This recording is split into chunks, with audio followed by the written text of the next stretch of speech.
how to score 100 on 100 in board exams, right? So board exams कब है? 2026 around February and March में होगा. So we still have around 6 months around time, 6-7 months time है अभी. तो अभी से हमें क्या करना चाहिए so that हम बोर्ड में मैथ्स में 100 और 100 लेके आए. तो फर्स्ट थिंग जो बच्चे नॉर्मली हमेशा बोलते हैं कि अरे मेरा सिली मिस्टेक हो गया. सिली मिस्टेक ऐसा हो गया, लेट्स से एग्जाम्पल एक लेते हैं, 4 स्क्वायर 16 नहीं लिखा, 8 लिख दिया. तो पहले आप लोग समझो कि ये सिली मिस्टेक्स हो क्या क्यों रहा है. तो देखो सिली मिस्टेक इसलिए हो रहा है क्योंकि प्रैक्टिस की कमी है. तो you are practising less, you have to practise more. जो बच्चे अच्छे से प्रैक्टिस करते हैं उनकी सिली मिस्टेक्स नहीं होती है. तो आपको एक चीज़ ध्यान देना है कि प्रैक्टिस बहुत अच्छे से करना है. सिली मिस्टेक्स, ये जो हम बोल देते हैं ना कि सिली मिस्टेक्स हो रहा है, अब ये नहीं चलेगा. ये बच्चों वाले क्लास में चलता था, 6, 7 में 8 में चल जाता था, बट अभी 10th ग्रेड में जब 6 महीने के बाद में बोर्ड का एग्ज़ाम है, अब ये बिल्कुल नहीं चलने वाला है. तो silly mistakes you can not say that silly mistake हो गया. आपको इसके ऊपर काम करना पड़ेगा. क्या काम करेंगे? क्या काम करेंगे? जब आप क्वेश्चंस को करेंगे तो ध्यान देंगे, पूरा फोकस जो है आप क्या क्वेश्चन सॉल्व करें उस पर ध्यान होना चाहिए. हर स्टेप को ध्यान से कीजिए तो मिस्टेक्स नहीं होंगे. प्रैक्टिस करते करते ये मिस्टेक्स कम हो जाएगा. तो हमारा एम है 6 महीने के बाद जो बोर्ड एग्ज़ाम है उसमें 100 में 100 लाना. तो फर्स्ट थिंग है कि सिली मिस्टेक्स नहीं करना है. उसके लिए I have to be very careful. आपको बहुत केयरफुल होना है कि आप जब कर रहे हो तो मिस्टेक्स नहीं करें. आप अच्छे से करो, ध्यान से करो, मिस्टेक्स नहीं होगा. ये बात का ध्यान रखो.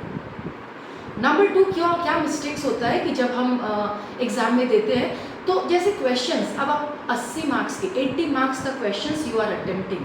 अब ये 80 मार्क्स के क्वेश्चंस में बहुत सारे क्वेश्चंस के सब पार्ट्स होते हैं. क्या होता है जब हम क्वेश्चन करते हैं, ऐसा बहुत मैक्सिमम बच्चे की मिस्टेक होती है कि क्वेश्चन नंबर 1 का A B C सब पार्ट है, A B किया, C छूट गया, A C किया, B अरे ये तो देखा ही नहीं. तो ये जो गलतियां हो रही है कि मैंने ये देखा ही नहीं, ये मिस हो गया, ये स्किप हो गया, ये क्यों हो रहा है? क्योंकि आप केयरलेस हैं. आपको you have to be more careful. If you are careful, थोड़ा ध्यान अगेन, पहले वाले में भी था कि ध्यान दो, सिली मिस्टेक ना हो. अभी वापस ध्यान दो कि ये वाला मिस हो गया, ये नहीं होना चाहिए. तो सेकेंड थिंग है आपको ध्यान देना है कोई भी क्वेश्चन का सब पार्ट ये मिस नहीं होना है. थर्ड क्या होता है, कभी क्वेश्चंस में आता है कि write your answer in, let's say give your answer in metre square. अभी आपने क्या किया, शायद डेटा सब कुछ किलोमीटर्स में था, आपने किलोमीटर स्क्वायर में निकाला, बट आपने देखा ही नहीं है that give your answer to the nearest metre square या 2 मीटर स्क्वायर. आपने किलोमीटर स्क्वायर में निकाल के छोड़ दिया, तो उसमें नंबर गया, आधा नंबर, 1 नंबर गया. तो क्या क्वेश्चन दिया हुआ है और जो आप क्या फाइनल आंसर निकाल रहे हो वो मैच करो. After you complete every question check करो कि आपका क्या आंसर आया and what was that the question that they asked. उन्होंने वही पूछा था कि आपने जो आंसर आया आपको उन्होंने वही पूछा था, कुछ और पूछा था. तो इस बात का ध्यान देना है. नेक्स्ट थिंग इज दैट कि कभी कभी ऐसा भी होता है कि हम जो टाइम मैनेजमेंट बहुत ज़्यादा इंपॉर्टेंट है. 3 घंटे आपको मिल रहे हैं एग्जाम में टू कंप्लीट द पेपर. अभी 3 घंटे में भी क्या होता है कि अरे मेरा तो पोर्शन पेपर ही खत्म नहीं हुआ है, मुझे तो सब आता था पर मेरा पेपर ही नहीं खत्म हुआ. तो पेपर क्यों नहीं खत्म हो पा रहा है? क्योंकि आप उसमें देखिए पेपर क्यों नहीं खत्म हो पाया. 3 घंटा छोटा टाइम नहीं होता है. It's a very good time to complete your 80 marks का पेपर. बट फिर भी आपका पेपर क्यों खत्म नहीं हुआ? तो आप कहाँ पे क्या गलतियाँ कर रहे हैं? गलतियाँ ये कर रहे हैं कि आप ना, बहुत बार बच्चे क्या करते हैं, एक क्वेश्चन किया काट दिया, मतलब वो पहले से डिसाइड ही नहीं करते प्रॉपरली क्वेश्चन पढ़ने के टाइम पे कि मुझे कौन सा सेक्शन बी, सेक्शन ए तो कंपलसरी होता है, सेक्शन बी में ये जो ऑप्शंस है उसमें से मुझे कौन सा सिलेक्ट करना चाहिए. बहुत बार बच्चे क्या करते हैं, अरे मुझे तो और जितना ऑप्शन है मुझे सारे करना है क्योंकि बेस्ट ऑफ जो भी है मुझे मार्क्स मिलेगा. ऐसा मत करो. Don't do like this.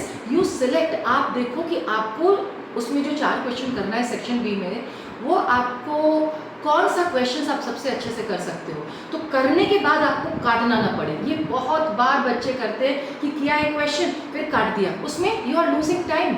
तो अगर आपने लिखा किया 10 मिनट लगा उस क्वेश्चन में, 5 मिनट लगा, वॉट एवर टाइम लगा, आपने किया क्वेश्चन को और काट दिया तो आपका टाइम तो गया ना.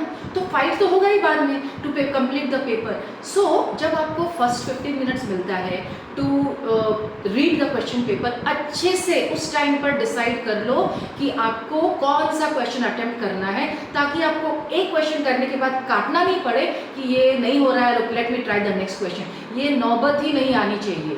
ये क्वेश्चन किया और काट के मुझे नेक्स्ट ट्राई करना पड़े, ये नौबत नहीं आनी चाहिए. इस बात का ध्यान रखो. नेक्स्ट क्या होता है कि हम जब क्वेश्चन सॉल्व कर रहे होते हैं, इसमें ही अपना कंपलसरी पार्ट्स ट्राई कर रहे होते हैं. तो कंपलसरी पार्ट में ऑब्जेक्टिव क्वेश्चंस, कभी कभी कुछ क्वेश्चंस ट्रिकी हो जाता है, तो लेट इट बी. आपको जो जो क्वेश्चन बहुत आराम से, बहुत अच्छे से आ रहा है, उसको करते जाओ. जो ट्रिकी लगा, मान लो कि मेरे को 5 मिनट टाइम लगेगा करने में, उसको एक डॉट लगा के मार्क करके रख दो. I will come back to this question बाद में. तो बाद में मतलब पूरा पेपर खत्म हो जाएगा, मैं फिर से ट्राई, क्योंकि कंपलसरी तो कर रही है, उसमें ऑप्शन तो है नहीं है. ऑप्शन में मैंने अच्छे से सोच समझ के किया कि मेरे को ये आता है अच्छे से, तो मुझे ये करना है. बट कंपलसरी क्वेश्चन में कुछ क्वेश्चन मुझे नहीं आता है या नहीं आ रहा है, आता है मतलब आई कैन डू इट. देखो बोर्ड एग्जाम में ना क्वेश्चंस इजी होते हैं. आप जो स्कूल के एग्जाम्स दे रहे हो या जो हम घर पे प्रिपेयर करते हैं, उससे इजी क्वेश्चंस बोर्ड एग्जाम में आते हैं. But greatest challenge is that फिर भी बहुत कम बच्चे जो 100 में 100 लेके आते हैं, आई मीन 80 और 80 लेके आते हैं. क्यों? क्योंकि कुछ ना कुछ मिस्टेक हो ही जाता है. तो ये जो कुछ ना कुछ मिस्टेक हो जाता है, इसको ही अभी से ट्राई करना है. अभी से हमारे पास 6 महीना का टाइम है, इसको ट्राई करना है कि ये मिस्टेक नहीं करना है. तो कंपलसरी क्वेश्चन में कमिंग बैक टू मैं जो बोल रही थी, कंपलसरी क्वेश्चन में मुझे 1-2 क्वेश्चन नहीं आए, कोई बात नहीं, टेंशन नहीं लेने का. क्या करना है, just put a mark, I will come back to this question later, और बाकी का सारा क्वेश्चन सॉल्व करते जाओ. एंड उसके बाद उसको आके लास्ट में करो. नॉट ओनली दैट, आपके पास 3 घंटा का टाइम है, तो पहले से प्लानिंग करके जाओ कि मुझे पहले 1 आवर में या 1 आवर 10 मिनट्स में सेक्शन ए ख़त्म कर लेना है. सेक्शन बी के लिए भी मुझे 1 आवर 10 मिनट्स, 15 मिनट्स, 20 मिनट्स, बहुत ज़्यादा लगा तो 1.5 घंटे, बहुत ज़्यादा लग गया तो वो 1.5 घंटे नहीं लगना चाहिए. 1 आवर 15 मिनट्स में ऐसा में हम मुझे सेक्शन बी ख़त्म कर देना है. तो आप जो हम ये टाइम रख रहे हो ना, अगर आपने ऐसा टारगेट रखा है कि 1 आवर 15 मिनट में सेक्शन ए ख़त्म करना है, सेक्शन बी को 1.25 घंटे में ऐसा ख़त्म करना है, तो आपके पास आधे घंटे का टाइम रहेगा after completing the paper, which is like बहुत एक अच्छी बात है. आप एकदम शांत से, आप जो भी क्वेश्चन को आपको नेक्स्ट करना है, यू कैन एक्चुअली एकदम शांत दिमाग से, आपको कोई वो टेंशन नहीं होगी, अरे इतना टाइम हो गया है, अरे मेरा ये क्वेश्चन नहीं बाकी है, वो मैंने छोड़ा हुआ है, वो मुझे कंप्लीट करना है. तो टाइम मैनेजमेंट बहुत इंपॉर्टेंट है कि आप टाइम को देखो कि कहाँ पर आप थोड़ा बचा करके टाइम रख सकते हो, ताकि बाद में एक बार अच्छे से रिवाइज कर सको. ये वाली एक बात हो गई. And at the last I would want to say is that, अब देखो अभी से 6 महीना बाकी है एग्ज़ाम के लिए, तो इस बीच में आप बहुत बार स्कूल के एग्ज़ाम्स होंगे, टर्मिनल्स होंगे, प्री बोर्ड्स होंगे, so many types of class test होंगे. तो हर टेस्ट के बाद में, अभी आज मैं ये बात बोल रही, डज नॉट मीन कि आपको कल से 100 में 100 आने लगेगा, राइट. तो एक प्रोसेस है, जो प्रोसेस हम फॉलो करेंगे ताकि हमें 100 और 100 आए. तो हम क्या करेंगे, जितने भी हम एग्ज़ाम दे रहे हैं मैथ्स के पेपर, आज मैं सिर्फ मैथ्स के बारे में बात करेंगे. तो मैथ्स का आप कल एग्ज़ाम दे जाओ, कल समझो कि मेरा मैथ्स का एग्ज़ाम है. तो अगर आपके पास 9th का या इसके पहले जो टेस्ट हुआ था उसका पेपर है, रखना, अभी से सारे पेपर्स रखना. वो जो पेपर्स एग्ज़ाम दे के आए, तो हमारे पास आंसर शीट्स होता है, टीचर दे देते हैं. तो उसको एग्ज़ाम के जाने के पहले दिन चेक करो कि आपने क्या क्या गलतियाँ की थी, कौन सा सिली मिस्टेक हो गया था, क्या आपको काट करके वापस करना पड़ा था जिसके वजह से आपको नंबर कम आए. तो आपको क्लास टेस्ट था या जो भी एग्ज़ाम था, उसमें नंबर कहाँ कहाँ पे गए, एनालाइज करो that where you lost mark, why you lost mark, so that exam के कल जब एग्ज़ाम है तो I will not do the same mistakes. So if you follow these simple things that I told you, तो you will see a vast improvement gradually. अब suddenly कोई magic तो है नहीं कि आज मैंने सुना ये वीडियो तो मुझे कल से अच्छे नंबर आने लगेंगे. आप इन चीज़ों को अप्लाई करो, धीरे धीरे अप्लाई करो, देखो आपको ये सब कुछ वर्क करेगा और आपके मार्क्स में आप लेट्स से आप अभी out of 100 you are getting 65, 70 आ रहा है या 60 आ रहा है या लेट्स से 55 भी आ रहा है 80 में, तो आपको 80 पहुंचना है. You have to reach from 55 to 80, फ्रॉम 60 टू 80, फ्रॉम 65 टू 80, 75 आ रहा है, 75 से 80 पहुंचना है. तो ये छोटी छोटी बातों का ध्यान रखो. क्या क्या, मैं एक बार समराइज करती हूँ. नंबर 1, सिली मिस्टेक नहीं करना है. कैसे नहीं करना है? ध्यान देना है, केयरलेस नहीं होना है कि मैं क्या कर रहा हूँ, ध्यान दो. व्हाट आई एम डूइंग, मैं क्या कर रही हूँ, ध्यान दो. सिली मिस्टेक नहीं करना है. नंबर 2, सारे क्वेश्चन के सब पार्ट्स मैंने किया, अच्छे से किया क्या, कुछ मिस तो नहीं हो गया, इसको देखना है, इसको रीचेक करना है कि मैंने सारा किया. नॉट ओनली दैट, क्वेश्चन में जो पूछा था मैंने वही किया क्या. क्वेश्चन में पूछा था find the angles of the triangle और मैंने एक्स निकाल के छोड़ दिया. ये नहीं करना है. तो क्या क्वेश्चन में पूछा और मैं क्या कर रही हूँ, you have to see that.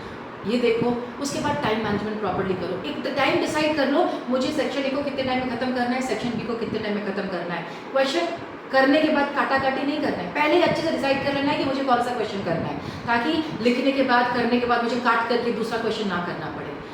तो इन चीज़ों का, इन छोटी छोटी बातों का ध्यान दो and you will definitely see improvement. That's all from me for today. Thanks for watching my video. And अगर आपको मेरा वीडियो अच्छा लगे तो प्लीज़ इस वीडियो को लाइक कीजिए, अपने फ्रेंड्स के साथ शेयर कीजिए और सब्सक्राइब कीजिए मेरे चैनल को. Thank you so much. Thanks. Bye bye.